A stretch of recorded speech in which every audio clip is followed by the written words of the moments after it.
Funding for this program was provided by Friends, the Iowa Public Television Foundation.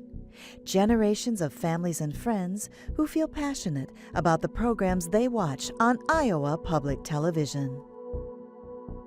We have the expectation that teachers will no longer just cover the curriculum or get through the book, but they will actually be effective. They will actually ensure that all students, in fact, learn. And that's a much more complicated job than teaching was when we thought it was just going through the book or getting through school. So what do we know about effective? A distinguished author and professor of education at Stanford University, Linda Darling-Hammond was named one of the nation's 10 most influential people affecting educational policy over the last decade. On July 25th in Des Moines, Ms. Darling-Hammond spoke at the Iowa Education Summit, where she focused on issues of school restructuring, teacher quality, and educational equity. This is Intelligent Talk Television. Ladies and gentlemen, please join me in giving a warm Iowa welcome to the esteemed Linda Darling-Hammond. I feel like Governor Hunt did when he said those wonderful introductions that you wish your mother were here for. So I think this is on videotape. I'm going to send that to her. Thank you. I am delighted to be here. Iowa is a very important state in the school reform conversation and in education generally. I have a lot of friends here and making new ones today. I've been asked to take on the question, and I'm going to see if my PowerPoint presentation works here.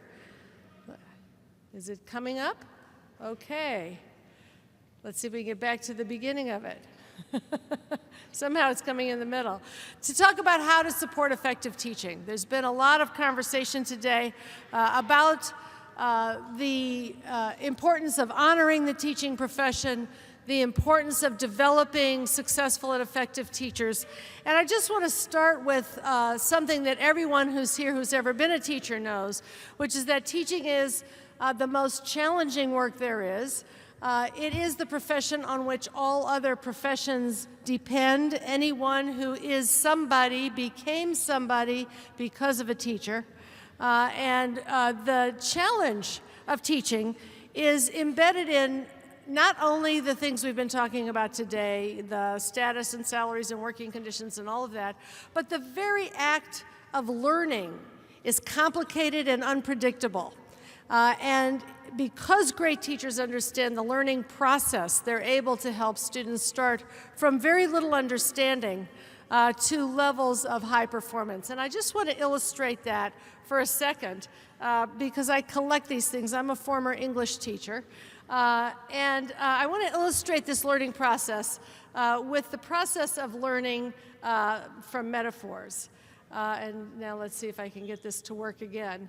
So at the very beginning of the process, this is the kind of work you might get from some of your students. He was as tall as a 6'3" tree. That's a very basic understanding of the problem. John and Mary had never met. They were like two hummingbirds who also had never met. We have a developing understanding, and because teachers understand the learning process, they can help students take it further. Here's a better attempt. She walked into my office like a centipede with 98 missing legs. A glimmer of understanding is showing up here. Now, this student is one who really knows about how to impress a teacher. He was as lame as a duck, not the metaphorical lame duck either, but a real duck that was actually lame. Trying to avoid that little red mark that says cliche in the margin. But with work, with effort, with reteaching and feedback, students do learn, and here we see the accomplishment of understanding metaphor. Even in his last years, Grandpappy had a mind like a steel trap, only one that had been left out so long it had rusted shut. And an even more sophisticated attempt from a student in New York City. He fell for her like his heart was a mob informant, and she was the East River. And moving across the border, she grew on him like she was a colony of E. coli and he was room temperature Canadian beef. These are kids who now have mastered the art of the metaphor. The plan was simple like my brother-in-law, Phil, but unlike Phil, this plan just might work. And finally, the highest standard of performance, which is when you can master the concept and add to it a dose of irony. Her vocabulary was as bad as like whatever. So it's that learning process that keeps all teachers in the profession. It is always unpredictable, it is always exciting, it's always engaging, and it's always challenging to help children learn. We have now an even more elaborate expectation for teachers. We have the expectation that teachers will no longer just cover the curriculum or get through the book, but they will actually be effective. They will actually ensure that all students, in fact, learn. And that's a much more complicated job than teaching was when we thought it was just going through the book or getting through school. So what do we know about effective teaching, about teaching that enables students, even those who struggle, to learn? We know quite a bit now about how effective teachers engage students in active learning. We know how they create intellectually ambitious tasks. We heard some about those on the last panel that was speaking in this room. They use a variety of teaching strategies, and more important, they know when to use which strategy for which students for what purposes, which is why teaching cannot be teacher-proofed, because kids learn in non-standardized ways, and teachers always have to figure out how to use the basket of things they know for the right purposes with different kids.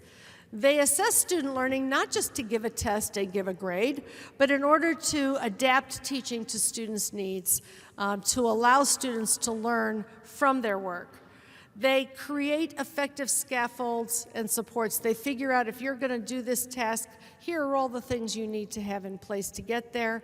And again, they do that in ways increasingly that are non-standardized because students enter at different places with different knowledge bases, with different prior knowledge. Ironically, to get kids to common high standards, teaching has to become less standardized, not more so, because we have to figure out where kids are on that journey and enable them to move from where they are. They provide clear standards, they provide constant feedback and opportunities for revising work. And I want to say one word about that, because it's not yet a common part of American pedagogy. This idea that when kids are doing work, they should be continuously getting feedback, not in the form only of grades, but comments about how they're doing and the opportunity to revise. We actually know from some research that one of the strongest effects on achievement gains is the capacity of students to get formative feedback and revise their work. But that means you have to do that immediately, whether it's redoing the paper, redoing the math test, rethinking. And when that happens, the achievement gaps close, because students who had less experience, who were further behind, get rapidly more proficient when they have that opportunity. And of course, effective teachers know how to effectively manage a collaborative classroom in which all students both work with and help teach each other and have membership and feel that they belong. And we have a lot of effective teachers in this country. In fact, one of the interesting things, I'm going to talk in a moment about the PISA results, which we've heard about before, but one of the interesting things about that is that in our schools, where fewer than 10% of students live in poverty, we actually rate as the #1 nation in the world in reading. And for students who come from well-supported, affluent homes, we outrank almost all other countries. But because we have a very diverse student population, because the number of students who are new immigrants and who live in poverty is increasing, because we have work to do, particularly in areas of the curriculum like mathematics and science, we are not keeping up with the advances of other countries. And you notice when you look at the 2009 PISA results, the countries that continually appear near the top, Korea, Finland, Singapore, Canada, Japan, are countries that have been undertaking very sustained investments in the quality of education, in the equitable provision of educational opportunities, and in the quality of teaching for a number of years. And what are those highest achieving nations doing? We have a lot of talk in the United States about, the rankings on PISA. We like rankings in the U.S. We like to rank on our own test scores as well, but much less conversation about what these nations are doing. For one thing, they start with societal supports for children's welfare. In none of the high-achieving nations do you have children who are without housing, who are without health care, or who are without food security. Our rate of poverty for children is the highest in the industrialized world at 1 in 4, and our safety net is the most tattered. In addition, kids coming to school with the basics under their belt, they make substantial investments in initial teacher education. We talked a little about that this morning, and in ongoing support for teachers, and I'm going to say a bit more about that. Their schools are designed to support teacher and student learning, with many hours in each week available for teachers to learn from each other in a job-embedded way. They provide equitable access to a rich thinking curriculum. Finland and Korea and Singapore all reduced the amount of tracking that they were doing in their schools 30 years ago. In all of those countries, they also reduced the number of tests that they give externally, and the amount of guidance given to teachers in terms of prescriptions. And they replaced that with investments in teachers with strong knowledge who have a lot of autonomy within the national curriculum to decide what to do. But in all of these cases, there is less tracking now than there was years ago. They also use performance assessments. None of the high-achieving countries uses multiple choice testing. And when they test with essay examinations, performance assessments, and increasingly things like scientific investigations and research projects and other things that are scored in the examination system where it exists by teachers. They're developed by teachers and scored by teachers. In Finland, there's only one examination at 12th grade, created by university faculty and high school teachers together for the purpose of matriculation to college and scored by those teachers. That means that teachers know a great deal about what the standards are and how to enact the standards because they're involved in that process. So they put quality over quantity when it comes to assessment.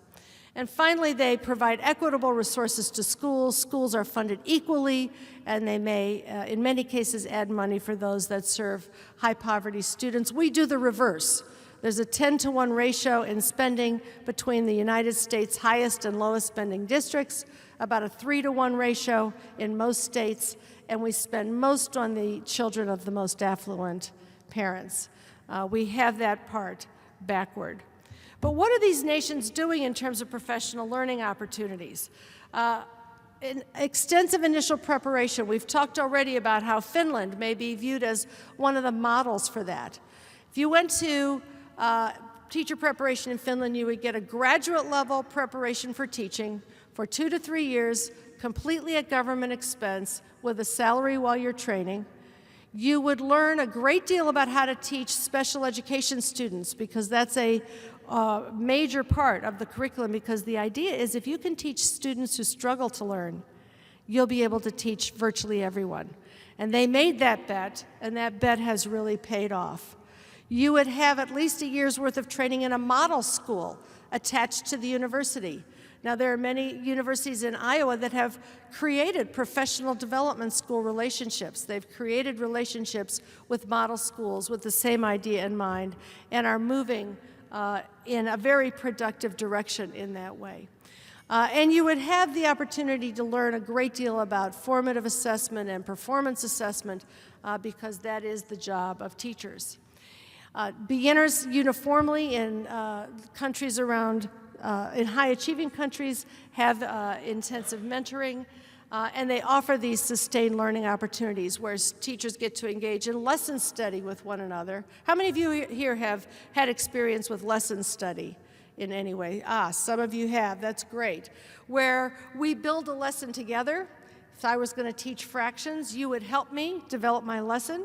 I would teach it in the classroom. You would come into my classroom with maybe video, little flip cams to videotape what's going on, audio tapes, documentation, take notes on what the students are learning and what I'm doing, go back and debrief, polish the lesson so that somebody else can teach it the next time. And as we do this over time, over and over again, we have many, many, many pieces of curriculum and lessons that are polished stones, sort of like what Mike Johnston was talking about earlier, finding the best and figuring out how to disseminate it. That 15 to 25 hours a week that they have for collaboration, plus 100 hours a year for professional learning, compares to our situation as follows. Most U.S. teachers have 3 to 5 hours a week for planning, which typically they are expected to do independently. Very few schools yet have organized for professional learning and professional development time. And in many states now, we are without days for professional development. I think a goal for professional learning for teachers in Iowa and elsewhere should be at least 10 hours a week for teachers to work and plan and learn together, built into the schedule, and 10 days a year for professional development. With that kind of investment, we could see the kinds of gains in the quality of instruction that we want to see. Then let's talk a little about evaluation and career development. And here I'm going to go to Singapore, because Singapore provides a great example of how they organize for career development. There is very frequent evaluation of teachers. The instruments that are used for evaluation focus on the whole child. They ask how the teacher helps the whole child develop, morally, physically, intellectually, in all ways. There is observation and feedback on practice by expert teachers who are mentor teachers as part of the Singapore Career Ladder, as well as by principals, and lots of opportunities to work with those teachers. There is a look at the curriculum and student work. What are kids doing in the classroom? There's an emphasis in the evaluation on collaboration and contributions to how the school as a whole improves, because we actually know that student achievement gains are larger in schools where teachers work collaboratively in teams, and that the effect of the teacher team is larger than the effect of any individual teacher. That at the end of the day, teaching is teamwork. It is a team sport. It's not a one-on-one competition. And so in Singapore, they give a great deal of reinforcement for collaboration and contributions to whole school improvement. They look in the evaluation of all teachers for those who have exhibited some interest and some talent in leadership. So they're always cultivating the process of leadership. And teachers have the opportunity to go onto 3 career tracks, to become expert teachers on the teaching track, mentors and lead teachers, to become curriculum or assessment specialists, to help their colleagues in that way, and perhaps even move all the way into the Ministry of Education, and to become principals. And as teachers demonstrate interest and capacity in these areas, the principal and the Ministry of Education reach into the schools and provide learning opportunities and leadership opportunities for teachers on a regular basis, because they see this as cultivating the entire profession. They don't wait for somebody to raise their hand and say, pick me. They say, you are doing this, that, and the other. Let's figure out how to take what you know and make it available to others. And those who then enter those career ladders have additional professional learning, completely at government expense, supported as they take on those new roles. Their idea is to support the sharing of expertise. And that's the central idea. is not to hide expertise under a bushel, not to think about teachers in competition with each other, but to continually look for and use expertise to move the profession forward. Now, there are different theories of change that operate in different countries in the world. Theory X, this is what my colleagues in the Stanford Business School talk about all the time. Theory X is sort of the idea that the key problem in organizations is motivation, that people will respond only to rewards and sanctions, to carrots and sticks, and that incentives are the major element of reform or organizational change. Now, that idea was very dominant in American business at one time, and not so much as the restructured organizations that came in part from the work that was occurring in Japan and elsewhere came to our shores. And Theory Y was identified as the more productive theory by people like Demings, Drucker, and others.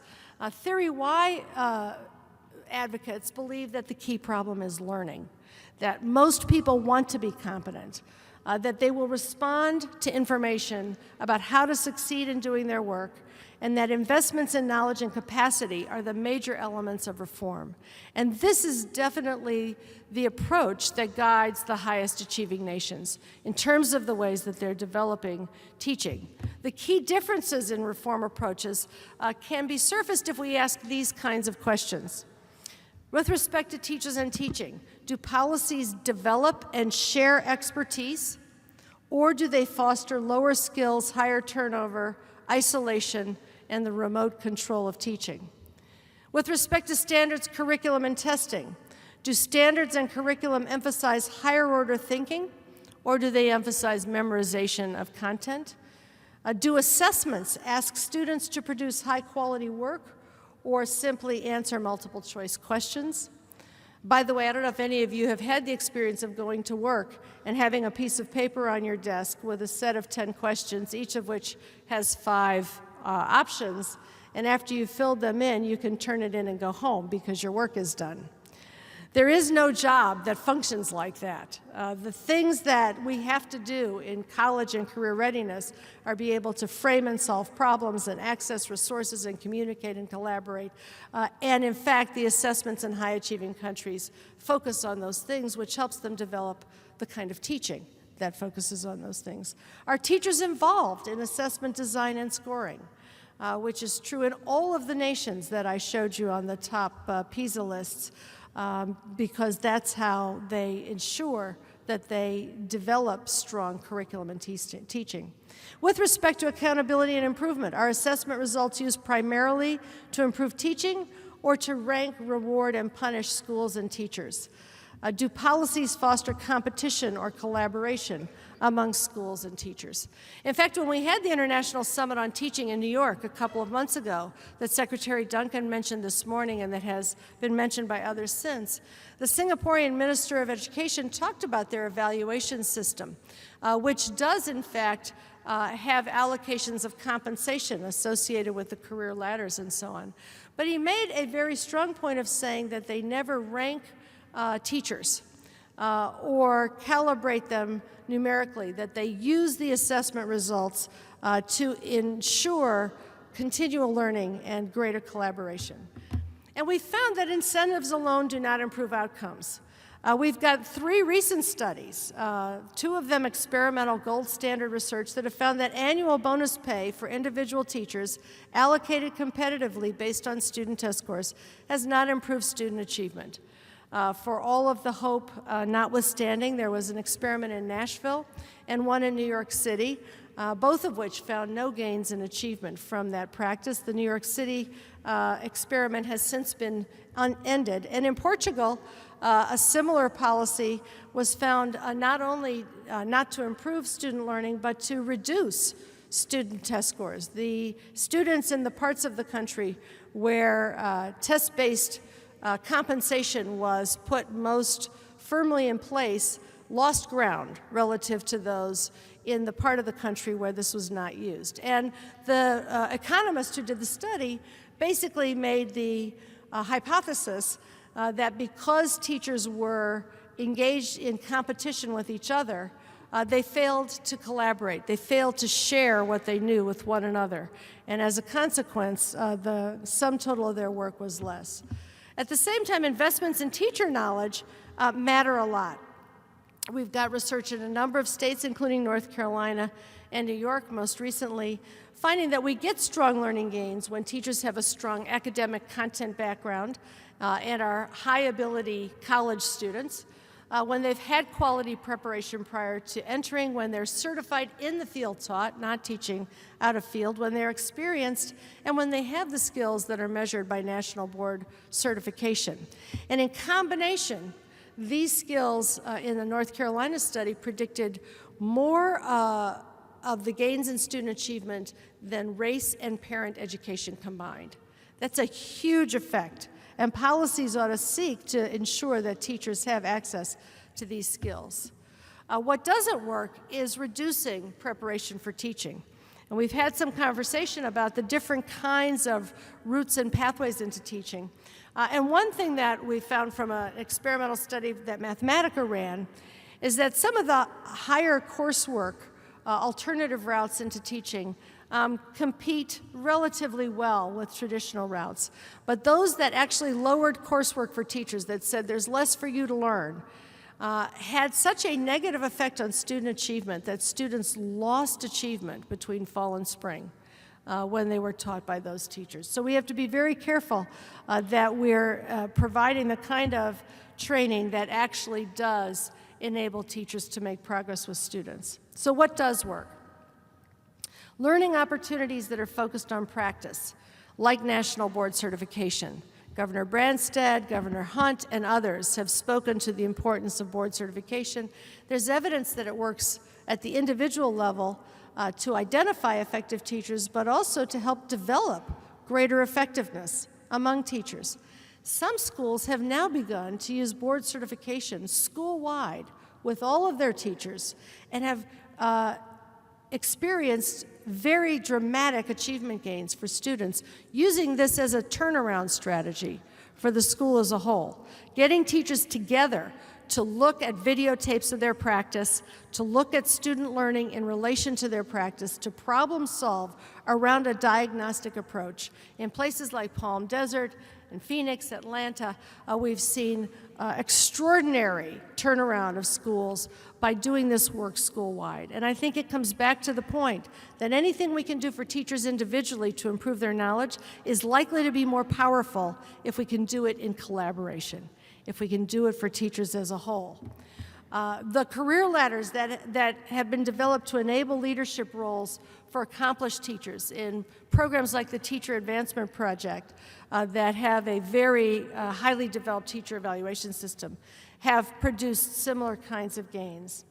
Effective teams with time and opportunity to work collaboratively actually have huge gains in achievement attached to them, but they have to learn to work collaboratively, effectively, and they have to have the time to do so. And focused opportunities to enhance expertise. I want to tell you a little story about a school improvement initiative in Chattanooga, Tennessee. It's called the Benwood Initiative. They identified 9 schools where kids were really failing, where in the elementary school, tiny percentages of students were meeting the proficiency expectations in reading and mathematics, well under 20%. And they thought, well, we'll bring some good teachers into these schools. So Tennessee has a value-added student achievement system, and they looked for teachers who scored high in effectiveness and tried to provide bonuses for them to come into the schools. And a few teachers did come. A few of those teachers came in with bonuses to the schools that were going to be redesigned. But more important, they brought in some new principal leadership in some of the schools where that seemed necessary. They created a principal network so that all of the principals could work together and learn together on transforming practice. They created an urban teacher leadership master's degree that the teachers had access to. They created an action research process in the schools for teachers to engage in and found collaboration time for them. And over the course of about 3 years of very focused attention to teacher learning and student learning, the scores skyrocketed. And the students in these 9 schools had, in every case, well over half of the students achieving proficiency, in most cases more than 2/3 of the students, in just a matter of a couple of years, achieving what was once thought impossible for them. And interestingly, the teachers who were the most effective in promoting that student learning were not the ones who'd been imported from other schools, they were the ones who'd been there all along, who had now the opportunity to work with high-quality leadership around a very focused learning agenda for themselves and for their students, and were able to achieve something that they themselves might not have thought was possible. So we know something about well-designed professional development, and I just want to make a point that I hope people will think about as you redesign professional learning in Iowa in the years ahead. There has been some research on what kind of professional development matters. We often hear the statement that we spend a lot on professional development, a lot of it's not very good. Many of you here have probably been subject to the drive-by, pray and spray sort of approach to professional development. What the research found was that professional development of 50 hours on average over the course of the year in around a single area of teaching practice increased student achievement by 21 percentile points. That's a huge increase. But professional development of less than 14 hours, your drive-by, spray and pray professional learning had no effect on student learning.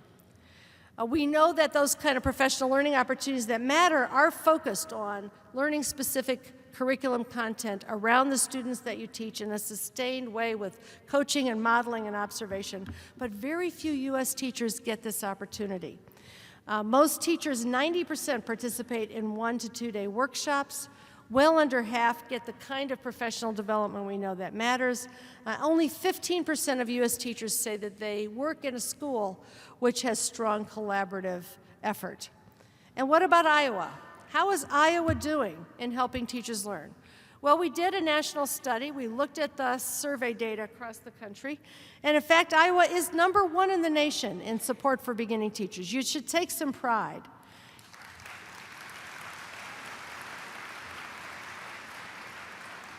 In the fact that Iowa set out a few years ago to put in place mentoring and induction for beginning teachers and has really intensely pursued that and does more of this work by the words of the beginning teachers themselves than any place in the country.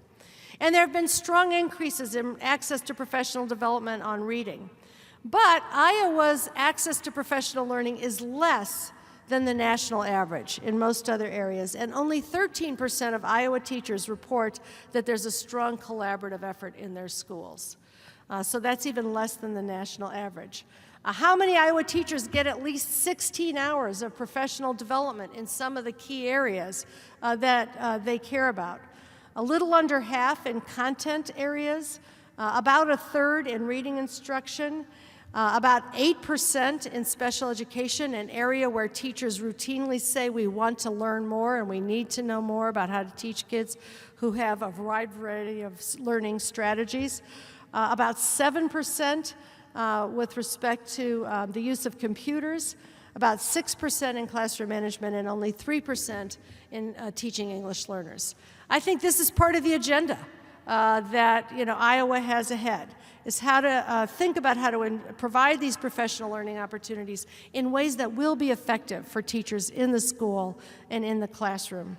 Because I know that anybody who's sitting out there looking at the statistics thinking that they're going to get some more workshops is probably crossing themselves and hoping for another outcome. The other piece of this that we've already talked about today is supporting great leaders in schools. Redesigning schools, because the leaders who come into schools today, with the teachers who are there, are having to work with early 1900s schools designed a century ago for a different mission, the factory model design, and try to make them work for 21st century ends. And we've done some research as well on what great principals do, principals who support strong learning and achievement gains in their schools. And they spend their time differently than other principals.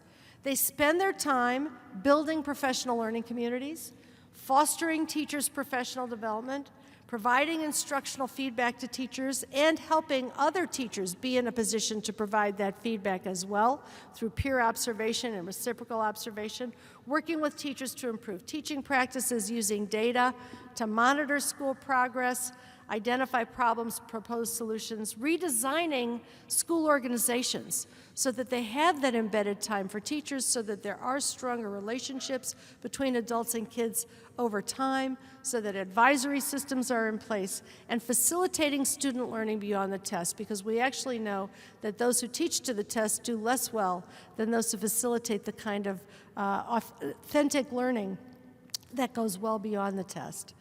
And we also know that programs in states and districts that grow great leaders engage in some different practices. And this research comes from that funded by the Wallace Foundation, and if you're interested, you can go to their website and find a whole slew of studies on this. But one of the things they don't do is they don't wait for people to knock on the door and say, I think I'd like to be a principal. They go out and reach for dynamic teacher leaders and encourage them to come into this career. They use professional standards to guide their training and evaluation. Schools and universities work closely together. There are robust internships. Principals have the opportunity to learn from other expert principals. Again, we've got to take expertise out from under the bushel and make it accessible to people. There are a number of states where we found great programs. North Carolina was one of them, where the state actually funds internships for principals so that they get 6 months to a year to be paid a salary while they're working under the wing of an expert principal in the kind of context that they're trying to learn to undertake while they're taking coursework at the university that's focused on the things that matter: instructional leadership, organizational improvement and development, and the management of change, because anybody who's in a leadership role today is managing change. They engage in effective evaluation. Connecticut has a policy whereby to become licensed as a school principal, you watch videotapes of teachers in the licensing assessment, evaluate the teaching that you see, and propose a professional development plan. They really take it to where the rubber hits the road. Let me just say one more word about how important it is for principals like teachers to have strong clinical experiences to learn. This is a quote from one of the principals who came through a program in San Diego, which offered that full-year internship under the wing of an expert principal while he was taking his coursework. He said, "The focus on instruction and the work that we did around instruction really helped solidify the intentions I came in with. But how to do it? There is nothing, no class, no lecture, no other experience than being in the driver's seat with the steering wheel in your hands, with the controls right there. I was an intern and I said, I love this. It's stressful." And anybody who wants to be a leader knows that you have to love stress in order to want to do that. I would say that everything I experienced was relevant to what I'm doing today. So as we think about redesigning programs, we really have to take that piece seriously. And then think about the professional development that leaders need. In high-achieving districts and states that have focused on this, they offer mentoring and coaching for principals. They offer continual rounds of school visits to see what other schools are doing, to look at practice, to observe their peers, to be a part of networks, to engage in action research on practice, and to support school redesign, because schools, in fact, have to change in serious ways to be able to meet the 21st century expectations. Now, my last point. You know that expectations for learning are changing. All of you have seen lists and lists of what the new expectations for learning are. This one, if you can read what's at the bottom of the screen, is actually from a presentation that was given by Chris Wardlaw, the Deputy Minister in Hong Kong. It's called Improving on Being First in PISA. That was the school reform going on in Hong Kong at the time. But you've seen these lists. that we need students who can communicate and adapt to change and work in teams and solve problems, analyze, conceptualize, reflect on and improve performance, manage themselves, create, innovate, criticize, learn new things at all times, cross specialist borders. Now look at a typical U.S. test item. This is from the National Assessment of Educational Progress in 8th and 12th grade science. You'll recognize this as of a genre you've seen many times before. Do you have your little clickers? Maybe we should see what your answers are. We haven't set this up to work. I'm not sure that it would, I don't think we have the infrastructure. But you could think about whether you would answer A, B, C, or D to what two gases make up most of the Earth's atmosphere. The open-ended question, typically American, is a hamburger an example of stored energy? We love our hamburgers. Explain why or why not. It's a one-sentence answer. Go back to that earlier list and ask yourself how many of these abilities are measured by that kind of question. Anybody? None, somebody says? You might say there's a little communication. You might say there's a little ability to manage yourself to get through the test. Now let's look at what Singapore is doing in its high school school-based science practical assessment that's part of the examination system there. In every one of the science courses, students need to assess their experimental skills by identifying a problem, designing and planning an investigation, making and recording their observations, analyzing their data, and writing it up. The write-ups look like the kinds of research articles you would find in a journal, and that's part of what students are doing. Why do I mention that when I talk about improving effective teaching? We can't improve teaching if we don't also, at the same time, think about what we're teaching for and enable teachers to teach to tests worth teaching to.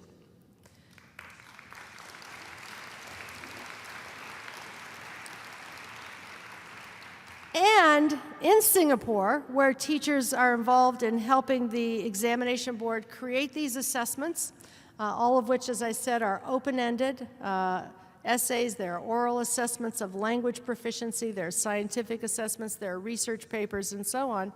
They also then are involved in scoring these in moderation, in a moderated fashion for consistency, and then using what they've learned to inform instruction. And that creates an integrated teaching and learning system.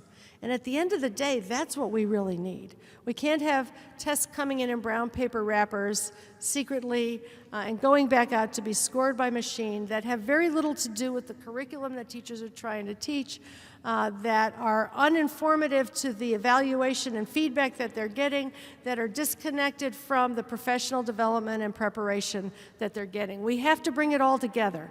It has to become a teaching and learning system. The goal for assessment has to be, as it is in other high-achieving countries, assessment of, as, and for learning, so that assessment is continuously used to improve teaching and learning, where teachers are deeply involved, and where at the end of the day, if we're successful at building this kind of learning context for teachers, we'll be able to say what matters most, that those who can do and those who understand teach, and that those who can teach and that those who can't go into a less significant line of work. Thank you.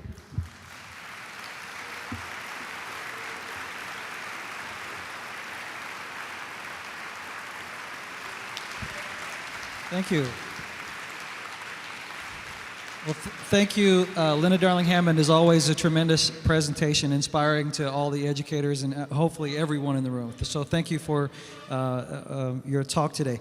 I hope you have some time for some questions. We've had folks going through the audience, gathering a few. And I guess I'd just like to start by picking up on the assessment component that you ended with. And in looking at it, sort of the movements that are happening in the United States around the Common Core, and we seem to be moving toward a smarter balance in the PARC assessment consortia. Your thoughts on these and any guidance you would give as these assessments are developed? That's a great question. And I'm happy that Iowa is a leader in the Smarter Balanced Assessment Consortium. It's a consortium I'm doing some work with, and I think both of the consortia are doing very good work that are going to move our assessments forward. We'll be able to look at student learning in more precise ways with computer adaptive testing. We're going to be able to use more open-ended responses so that kids are asked to think and write and defend their answers. There will be performance tasks that kids are asked to engage in. But that will just be the beginning of kind of moving us, some inches, hopefully some feet in the right direction. To get ready for that, I think educators and the state as a whole will need to start to think about how to evolve the current assessment system so that it begins to look more like those assessments. But we also need to have a very strong formative assessment capacity. Teachers need to be able to work with each other to access and contribute model lessons, instructional supports, the kinds of diagnostics that let you know what kids think, which is often something of a mystery, and then what to do to address it. And we're going to need to go beyond to those kinds of student-initiated performance assessments that go beyond what the consortia do, that typify what's going on in Singapore and Hong Kong, Finland, and some other countries. Thank you. The idea of increasing the amount of direct collaboration time teachers have with each other is something that generally would have a broad appeal and support. A lot of the things that you've mentioned that you've been talking about throughout your career, and these are not new ideas. What do you think the barriers have been for states, sometimes other countries, taking on these reforms that seem so common sense? Well, tradition is always a barrier.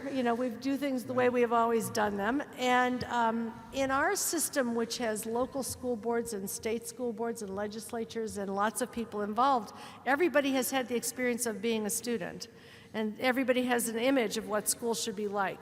So I think we do have to be very persuasive and educative in helping all of the people who are involved in making decisions about schools understand what is possible.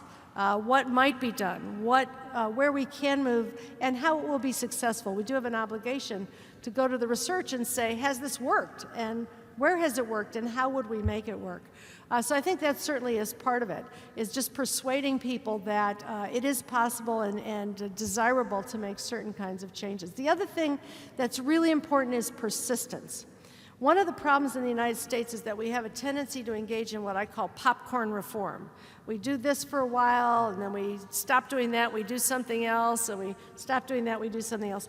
In the places that have really made tremendous change, whether they're states or whether they're nations, they've gotten on a course, they've made a commitment, and they've stayed the course for 10, 15, 20, 25 years. So we need to have again, back to the theme of bipartisanship and reducing the amount of ideology that buffets education, we really need to have a consensus that we can work on over time as administrations come and go, as superintendents come and go, as various parties are in and out of power, so that we can keep our eye on the prize. Right. A question about No Child Left Behind, ESEA. The optimism that it will be reauthorized is fading quickly. I don't know if fading quickly, maybe not even the right word. It's just evaporated. Maybe that's the right way to put it. But we're certainly encouraged by the Secretary of Education's remark this morning that he's not going to back down on pulling this issue back to the forefront and saying we need to make some fundamental changes to this law. Certainly you as a leader in education, what changes would you recommend nationally that we should make to No Child Left Behind? Or as Senator Harkin says, we shouldn't even call it that, let's call it something else. What changes would you recommend? That could be a long answer, so I'm going to try to make it short. First of all, one of the good things that No Child Left Behind did was provide evidence and data about students by subgroups. And I think there's one of the great things, and I see people nodding here, I think that a lot of Americans have come to believe that it's a good thing to know how kids are doing, and it's a good thing to know how different kids are doing. But beyond that, I think the accountability mechanism in No Child Left Behind is deeply problematic. Everyone knows that. We have 80% of our schools in the country declared failing. It's now No Child's Behind Left, I think. And we need a radically different accountability mechanism. We need to be able to let states figure out how to keep track of growth and gains in learning over time. It should be based on growth and the value that schools add to what students bring. It needs to organize the use of the evidence not to rank and sort and punish schools, but to provide information that can inform stronger curriculum, stronger investments in teacher knowledge and skill, and it needs to focus on capacity building for schools. It needs to incentivize the kinds of investments that will make a difference. I don't think we're going to get where we need to go in this country by continually pursuing a path that says the floggings will continue until the morale improves. Shaming and blaming is a strategy, but I think information is incentive enough for most educators to use with capacity building, with the opportunity to get access to knowledge and skills to move the needle forward. Lots of great questions come from the audience. They certainly have inspired a lot of great thinking. But a question from the audience is really about not every teacher is great with all kids. Some teachers are good with gifted kids. Some teachers are great with kids with disabilities. Some teachers are great at helping students learn math. Some teachers are great in different subjects. So we sort of make this assumption, especially at the elementary grades, that you can do it all. Should we be thinking about differentiating students to teachers' strengths, and using the data that we have about teacher performance, about how we better align student needs with teacher skills? It certainly makes sense, and I think great teachers and principals already do this. They think about, where the fit is between teachers' passions and skills and the kids that they can teach, and good leaders try to take advantage of the skills that teachers have and then help them develop more skills, but to do that in a thoughtful way. At the elementary level, there's always this question about, should we specialize more? Should we have kids, divided among more teachers who have more fine-tuned knowledge in different subject areas? And I think that the answer there always has to be some combination of being aware that kids are children who need to be well known by caring adults who spend a lot of time with them, and where it makes sense, differentiating the teaching.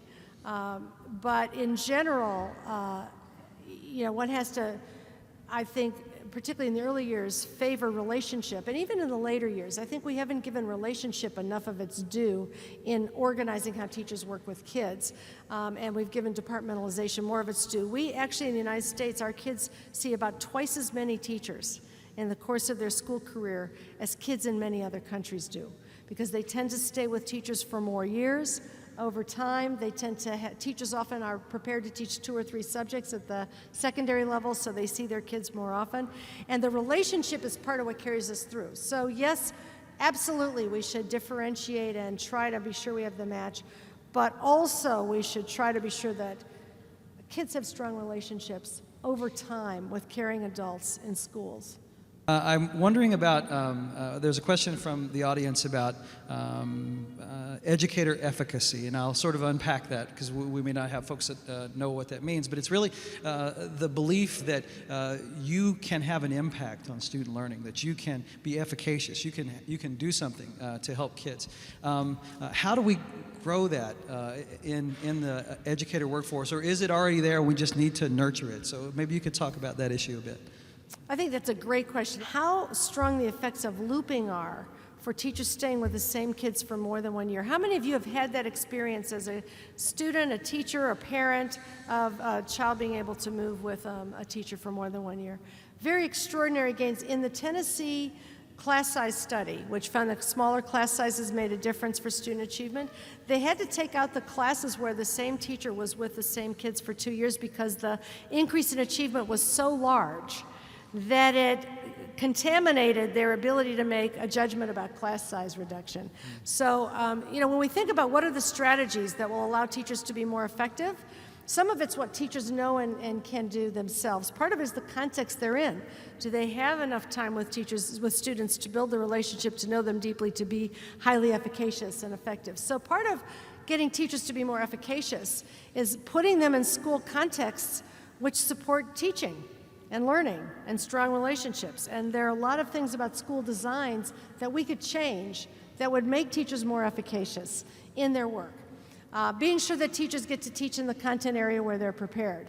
Being sure that they get to teach things more than 1 year makes them more effective and more feelings of efficacious. Being sure that they have a team to be in that helps them learn and gives them a set of collaborators. All those things build efficacy. And finally, being sure that when they prepare to teach, they get at least a full year of clinical training of student teaching before they enter the classroom produces much higher levels of efficacy for teachers because they've actually had the chance to work with somebody who knows what they're doing through the whole school year, to do the whole thing well once. And I think those are all small things, but if you put those together, you would have teachers feeling much better supported and prepared for what they're trying to do.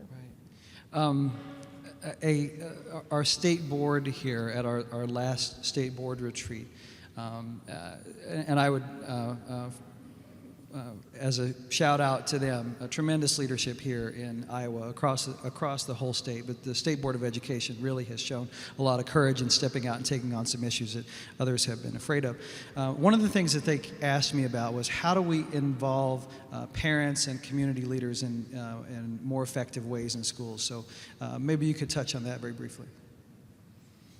Well, of course, the first thing is to be sure that schools are open to parents and are accessible and reach out to parents. I actually work in a school in a very low-income community called East Palo Alto. It's across the highway from Palo Alto. Palo Alto has 80% of its people college educated. East Palo Alto, 8%. It's entirely students of color, lowest income community in California. The parents of the school that we created when they were in a different school were said to not care about their kids, to not be involved in school, et cetera, et cetera. But they had to go a long distance to attend parent meetings like the traditional ones that were not particularly open to them, at times that were not easy if you were working 2 jobs, speaking a language that they didn't speak, et cetera, et cetera. We have 100% parent involvement in the school now. How? Basically all the stuff that you would expect. Advisors who work with each student meet with parents 2 or 3 times a year to talk about their child and their child's learning and the partnership with their child. They'll go to the home to do that if that's the most convenient place for the parent to meet. They'll meet wherever it makes sense to do that. They have time baked into their role to do that kind of thing. Parents are welcome at all events. Kids do exhibitions where they demonstrate their learning. Somebody was talking about exhibitions in the earlier panel. Parents will, and family members, whoever the family member may be, come out for the exhibitions because everybody wants to see their kid performing. We do everything in Spanish and English and sometimes in other languages as well as needed. Basically, you've got to make it accessible and say that we see you as an expert.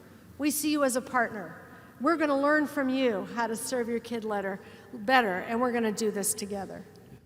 Ladies and gentlemen, please join me in showing our appreciation to Linda Darling-Hamond.